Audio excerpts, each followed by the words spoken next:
김민석 국무총리 후보자에 대한 청문회가 어제에 이어서 이틀째 진행되고 있습니다. 증인이 없이 진행되는 초유의 총리 인사 청문회입니다. 자, 어제 오늘 어떻게 지켜보셨는지요? 네, 의원님. 그러니까 지금 현재 인사청문회법이 만들어지고 난 이후에 국무총리가 국회에서 인사청문회를 실시한 게 19번째입니다. 네. 19번 총리 인사청문회 실시하면서 정인이든 참고인이든 이렇게 한 명도 없이 쉽게 말하면 청문회를 한 것은 처음이에요. 25년 만이더라고요. 그렇죠. 25년 만에 19번 네. 했는데. 왜 한 명도 없는 거예요? 그게 이제 국민의힘 현주소고 또 거대 입법 권력 여대 야소 민주당의 쉽게 말하면 능력이죠. 네. 그러니까 이게 참 국민의힘이 이번에 청문위원회에서 위원도 많고 위원장은 이종배 의원이 그렇죠. 국민의힘 의원이 소속이죠. 사선 의원이 맡았는데 간사가 합의되지 않고 그렇지 않으면 위원들이라도 많으면은 이종배 위원장이 직권으로라도 이걸 갖다가 좀 정인 채택할 건데 그럴 행편이 못된 거예요. 그러다 보니까 지금 정인 참고인 한 명도 없이 지금 깜깜이 그냥 오로지 김민석 총리 내정자 후보자 입만 바라보는 그런 청문회가 된 겁니다. 네. 어떻게 보셨습니까? 사실은 국민의힘의 작전 실패죠. 그러니까 위원장이 국민의힘이잖아요. 네. 그러면 사실은 적절한 수준에서의 협의나 협상이 진행됐으면은 채택이 될 수도 있어요. 네. 증인이나 참고인들. 근데 예를 들어서 이혼한 전 부인을 부르겠다. 막 이렇게 되면은 협상의 여지가 사실상 사라지는 거죠. 그래서 아까 이제 김성태 의원님도 잠깐 말씀하셨는데 너무 정치적인 공방에 집중하다 보니까 약간 그런 부분도 좀 챙길 것도 못 챙기는 그런 상황이 된 게 아닌가 싶어요. 근데 박 의원님, 네. 이제 제가 구체적으로 하나 좀 보면은 결국 가장 큰 핵심은 그거잖아요. 수입 대비 지출이 네. 많고 그게 네. 갭이 너무 크다는데 네.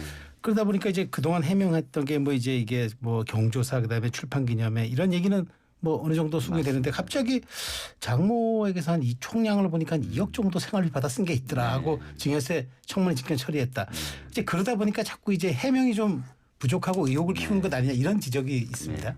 사실 6억 정도의 차액이 있다. 그래서 주진우 의원의 표현도 좀 잘못된 건데요. 마치 6억을 쌓아놓은 것처럼 그건 아니잖아요. 그러니까 거의 10몇 년 네, 동안 조금씩 모아놨던 네. 돈, 쓴 돈 다 합쳐서 6억 정도의 네. 그 갭이 생긴다는 네. 건데 실질적으로 이제 출판기념회와 장모로부터의 채무 그다음에 경조사에 들어온 부의금 합쳤더니 그 정도 액수가 네, 된다는 네. 거고 일반 국민들 입장에서는 출판기념회 하는데 그렇게 1억 5천씩 이렇게 두 번 하니까 1억 5천씩 거쳐 두 번에 이렇게 하실 수도 있겠지만 또 과거 또 정치권들이 보면은 그런 부분도 있긴 있었어요. 그래서 이게 부정하게 어떤 뇌물을 받았다거나 네. 그런 건 아닌 것으로 해명이 되고 네. 어떻게 보면 장모한테 손 벌려서 생활비를 그동안 조달했다는 게 쉽게 얘기하기에 좀 어려운 부분이 있죠. 그래서 동료한테도. 그러니까 어떤 그런 부분이 있었다는 것 아쉽겠지만 좀 또 나름 납득이 되는 또 해명이었던 것 같습니다. 네, 대통령실은 김민석 후보자의 의혹이 잘 해명이 됐다. 낙마 사유 없을 것이다. 이렇게 이제 밝혔거든요. 어떻게 당연히 지금 제가 저 국민의힘 지금 현재 청문위원들이나 저 후배들한테 제가 처음에도 그랬어요. 제가 아까 우리 박 위원장께서도 말씀을 했지만은 이 참 국회에서는 이런 청문회 이런 것도 집권당과 또 야당 이 차이가 엄청 존재하는 건데 정인 이러다가 전에 같은 경우는 민주당 입장에서는 원구성 그러니까 합의 때 네. 합의 안 해주니까 과거 우리 이제 국민의힘 보수 진영 같으면은 합의 안 하면 그래도 웬만큼 기다렸다가 어떻게 설득해서 네. 이해를 시켜서라도 그렇게 해서 좀 원구성을 마무리하는데 민주당 같은 경우는 원구성 합의가 원만치 않으니까 그래 당신들 안 받을 거야? 그러면은 보통 삼선들이 상임위 위원장 다 하는데 그 삼선들 다 제껴버리고 민주당 재선위원까지 상임위 위원장 다 시키면서 간 전례가 있는 네. 그런 세력이에요. 그렇기 때문에 이번에 김민석 총리 내정자 청문회 정인할 때 네. 난 그래서 일찌감치 전처 그런 가정사고 그런 개인 가정사까지 그렇게 전처까지 부르는 것은 그거는 좀 그건 대려 한국은행에다가 이한 송금 이거는 거래 사실 내역만 확인하면 그 자료 제출로 받아라. 예. 그리고 이거는 빼고 전력 바꿔라. 나 일부 그랬어요. 아하. 그런데 좀 아까 박 의원님 그 이야기 할 때 그 아쉬운 부분이 있어요. 네. 그렇다고 해가지고 이렇게 지금 정인 참고인 하나 없이 청문회 하는 게 이게 국민들한테 참 볼썽사나운 부분인데 네. 지금 하신 말씀처럼 이제 이게 과거에도 이제 이 청문회를 하고 나면은 이제 보통 이제 대통령이 이걸 판단하죠. 그러니까 박근혜 대통령 시절 같은 경우는 정 총리 사퇴하고 난 뒤에 총리 후보자 2명을 갖다 그때 민주당이 낙마를 시켰어요. 네. 한 사람이 안대희 전 대법관이고 전관예우 때문에 그렇습니다. 그렇죠. 네. 또 한 사람 문창극 그건 또 역사관 문제 때문에 역사관 그래요. 문제. 두 사람 다 그렇게 낙마. 세 번째 발에 겨우 이제 네. 총리 인준을 한 건데 그렇듯이 지금 뭐 민주당 자체에서는 지금 이제 이 국회에서 청문 동의안이 채택되지 않을 이유가 없잖아요. 네. 민주당 자체만도 가반은 쓰이게 네. 있는데 그 그걸 이재명 대통령이 국회에서 이렇게 동의 절차까지 다 마친 그런 후보를 갖다 왜 대통령이 총리로 임명 안 하겠습니까? 네네. 네, 박 의원님. 과거에 이제 뭐 한덕수 총리 후보자나 재산 액수나 이런 부분 또 소명 여부 부분 상당히 진짜 저희가 네. 할 말 많거든요.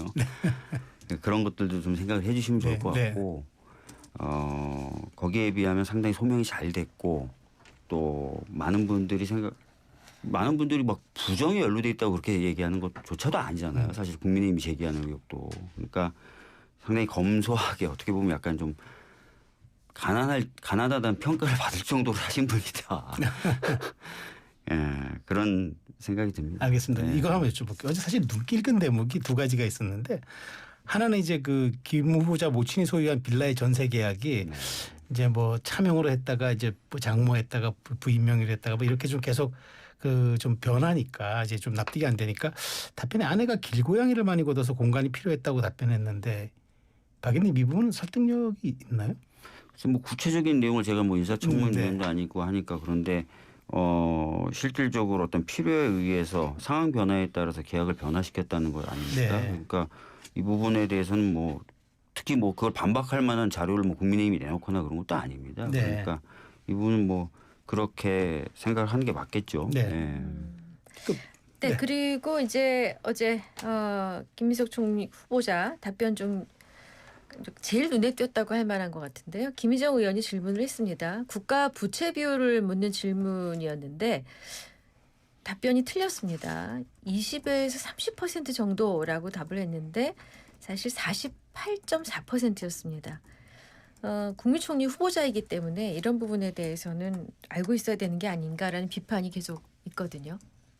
그렇습니다. 그러니까 저는 국민의힘에서 왜 이제 김민석 지금 내정자 같은 경우는 전부 그냥 그 뭐 지난 2020년도부터 25년 지금 현재까지 국회의원 5년 동안의 수입은 뭐 5억 네. 1천만 원인데 전체 지출은 네. 말이야 13억인데 그 8억 어디서 생겼냐. 네.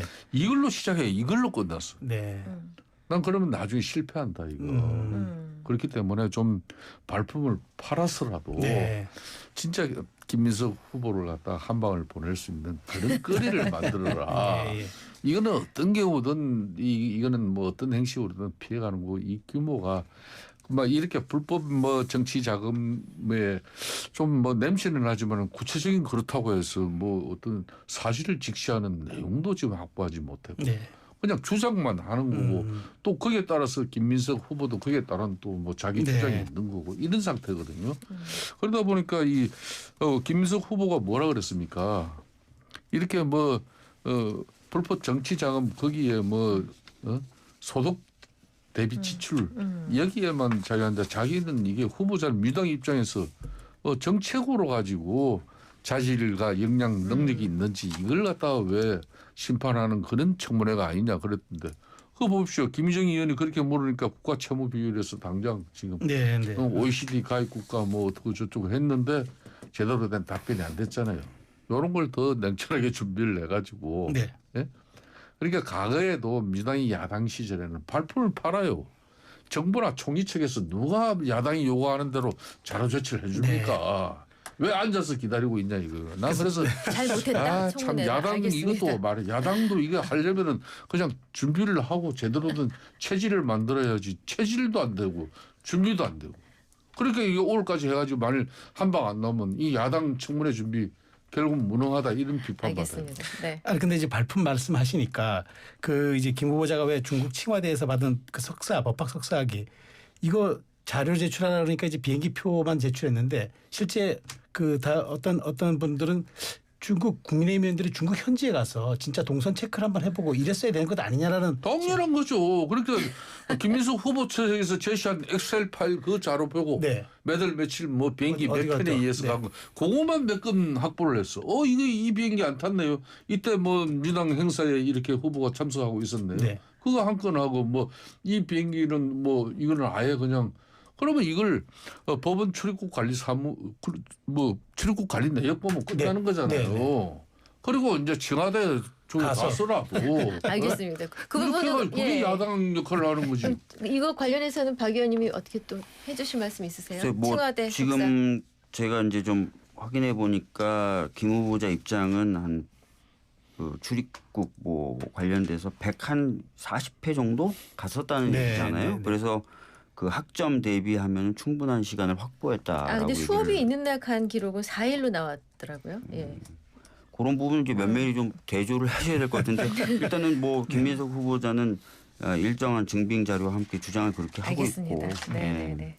자, 그런 이제 여기서 이제 그 사실 표결이 이제 오늘 지나고 나면 이제 인준절차만 남은 건데 아까 김성태 의원님께서도 이제 뭐 과반이 넘으니까 당연히 될 거라고 보는데 자 근데 이제 과연 이런 식의 이제 그 국민 눈높이에 많이 부합하지 않고 설득력이 좀 떨어졌다라고 여론이 형성된 사회에서 어쨌든 총리 지명이 이루어지고 나면 이런 부분들이 혹시 이제 이재명 정부의 초기 국정 동력에 조금 뭐 발목을 잡거나 하는 그런 저해요인이 되지 않느냐 그런 또 우려가 있는 것도 사실입니다. 지금 김민석 후보자에 대해서 제기되고 있는 의혹이 네. 아까 김성태 의원님도 안타까움과 함께 좀 표현해 주셨지만 실체가 있는 의혹 제기인지 그냥 의혹 제기인지 한번 보셔야 될 것 같고요. 또 그 부분에 대한 그런 의혹 제기에 대해서 해명이 뭐 잘 안 됐는지도 한번 보셔야 될 것 같습니다. 네. 제가 느끼기에는 상대적으로 사실 이번 청문회에서 우리 여당하고 또 김민석 후보자는 나름 잘 방어한 것 같고 네.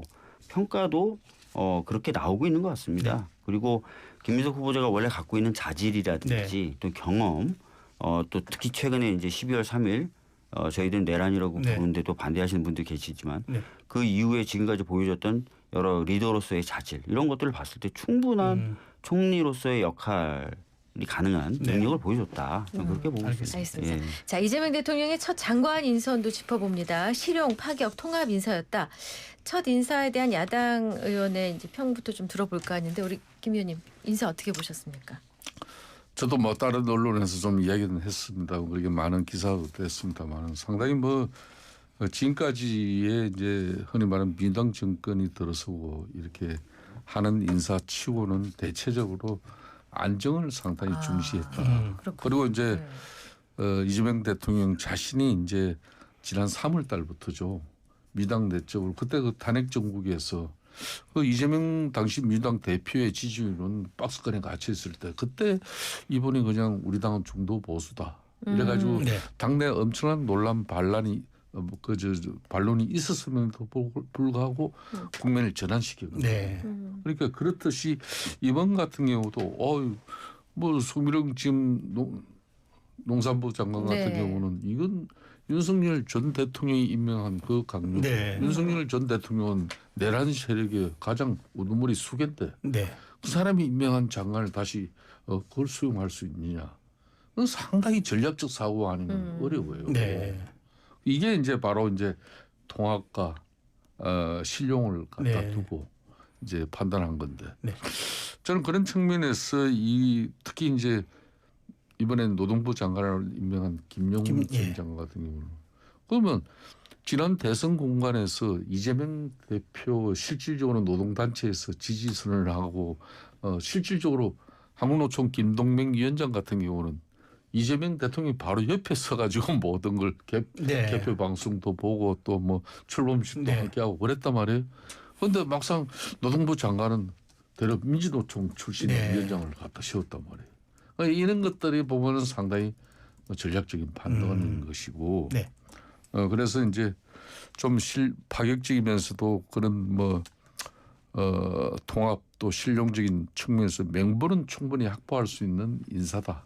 뭐 그렇지만은 과연 국민 눈높이에 이걸 맞출 수 있을 건지, 네. 이거는 오늘까지 이제 김민석 총리 내정자 처리 방향을 보고 네. 앞으로 장관 인사청문을 하면서 그걸 또 인사청문회에서 많은 장관들이 낙마를 해야 될 수밖에 없는 그런 국민 여론이 부합됨에도 그걸 그대로 임명을 강행할 건지 좀 더 지켜보고 이거는 판단을 최종적으로 해야 돼요. 알겠습니다. 그런데 이제 김 의원님 평가와 별도로 사실 대통령이 장관을 지명하면 여당 내에서는 원래는 목소리가 안 나오는 게 일반적인 관리였는데 여당 내에서 이제 목소리가 나옵니다. 특히 이제 그 농촌을 지역구로 둔 호남 쪽 중진 의원들 반발도 심하고 더더군다나 이번 그 여당 블록으로 이재명 대통령 지지했던 농민단체나 진보당 쪽에서도 비판의 목소리가 나와서 이 부분이 좀 부담될 것 같으니까 우상호 정무수석이 지금 급하게 뭐 국회도 찾고 하는 과정인데 이좀 약간 이례적인 상황 어떻게 보십니까? 지금 사실 이번 장관 후보자 발표에서 가장 어떻게 보면 논란이 되고 있는 분이 이제 송미령 네, 장관의 유임인데 그 부분에 대해서 이제 저희 당도 좀 놀란 것 같아요. 놀란 것 같은데 대통령이 항상 하시던 말씀이 있으세요. 어떻게 보면 최고위에 있는 공무원이 어떻게 하느냐에 따라서 네. 그 아래 공무원은 똑같은 공무원이라도 180도 다르다. 네. 그러니까 본인이 이제 최고위에 있는 공무원인 거죠. 네. 본인이 어떻게 하느냐에 따라서 그 밑에 있는 장관들도 180도 다르게 쓸 수 있다.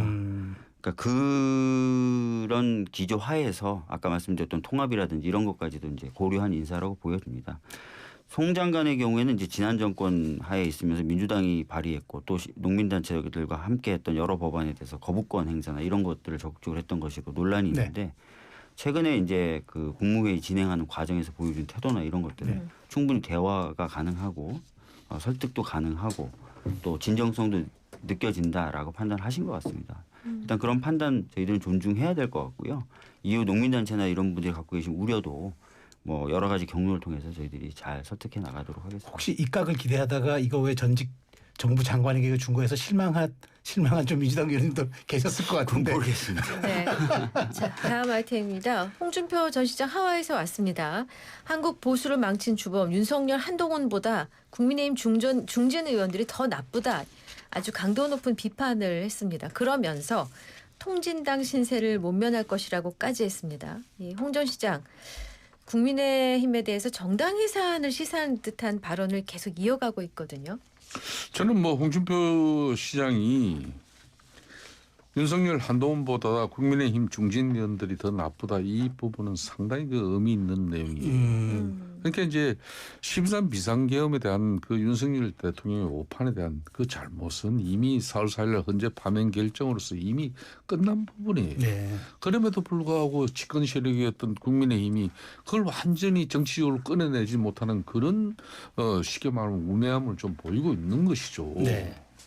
그러니까 지난 3년 전에 2022년도에 윤석열 전 대통령이 다시 당선될 수 있는 국민의힘이 선택받을 수 있었던 것은 2017년 박근혜 대통령이 탄핵된 이후에 엄청난 자정 노력이 있었어요. 박근혜 전 대통령을 갖다 제명 출당시키고 그 아픔 속에서도 또 뭐 지난 총선에서 또 불출마 선언까지 소장 계획파들 박근혜 대통령의 친박 세력들도 안 했는데도 네. 단지 김세현 의원이라든지 김용우 의원 저 같은 사람 이런 사람들이 소장 계획파들이 불출마를 네. 하면서까지 당을 변화시켜서 5년 만에 다시 이제 우리가 집권 세력이 된 겁니다. 네. 그런 측면에서 지금 남아있는 국민의힘 중진 의원들이 이 당이 국민들의 눈높이를 맞추고 야당은 국민적 신뢰 지지 기반이 없으면은 야당 못 해먹어요. 제왕적 대통령 권력의 이 여대 야소 정국에서 어떻게 이재명 대통령이 국민의힘을 제대로 쳐다보겠습니까?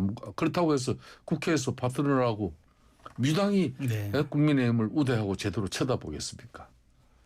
그러니까 국민적 신뢰와 지지가 자정의 노력으로 변화된 모습이 있다면은 그런 가운데 법사위원장 우리가 야당 네. 목소리로 달라 그러면은 민주당이 조금 국민들 생각해서 고민할 건데 이게 그걸 빠뜨리고 그냥 지금 이제 야당 목소리라고 내고 있으니 이게 참 어떻게 보면 우스운데 그런 측면에서 홍준표 전 대구시장은 지난번 통진당 사례를 자꾸 걸면은 니네들 자정하고 변화 쇄신시켜 가지고 당을 새롭게 변화된 당으로 만들지 못하면은 지금 그 모습 그대로 가면은 실질적으로 위원정당 해산 심판 네. 청구 대상이 될 것이다. 그 이야기를 하는 거예요. 그러면 김 의원님 혁신해야 되고 쇄신해야 된다고 말씀하시는데 그럼 지금 송원석 원내대표가 얘기하는 조기전대 8월 조기전대 그렇게 열어서 새로운 리더십을 구현해야 된다고 보십니까? 그러니까 봐요. 자정 노력. 그러니까 지금 대선이 벌써 끝난 지도 벌써 한 달이 지금 네. 지났잖아요. 한 달 되었잖아요. 그러니까 지금 조기 전대가 그러면 만능이고 이게 해결 방안이냐고. 조기 전대 가기 전에도 쉽게 말하면 윤석열 대통령이 파면 결정이 됐으면 그 측근 호가 호위 세력이라도 몇 명 정치적 책임을 묻는 그런 단호함이 그 김용태 핵심 5대 안도 지금 이제 내부에서 수용을 못한 거 아닙니까? 네. 그리고 다음 전당대회에서 선출되는 그 지도 체제에서 쉽게 말하면 당을 핵심 변화시키자. 네. 이야기하는 건데 네. 국민들 보기에는 이건 결국 우리가 시간만 흘려보내고 있는 거죠. 네, 남의 당 얘기지만 조금 훈수 좀 놔주시면요. 그러니까 사실은 뭐 지난 12월 3일 날 있었던 것과 선을 못 긋는다든지 또 계속 선을 못 긋다 보니까 지난번에 진짜 황당했었던 후보 교체 논란까지 네. 벌어지고 이런 모습이 이제 과연 이제 민주적 기본 질서라고 하는데 부합하느냐. 이미 이제 헌재는 자유민주주의적 기본 질서 심대하게 침해했다라고 네. 판단했음에도 네. 불구하고 거기에서 선을 안 긋고 그쪽에서 원하는 후보로 당의 후보를 교체하려고 시도하고 이런 것들이 계속 쌓여가고 있는 상황이잖아요. 네.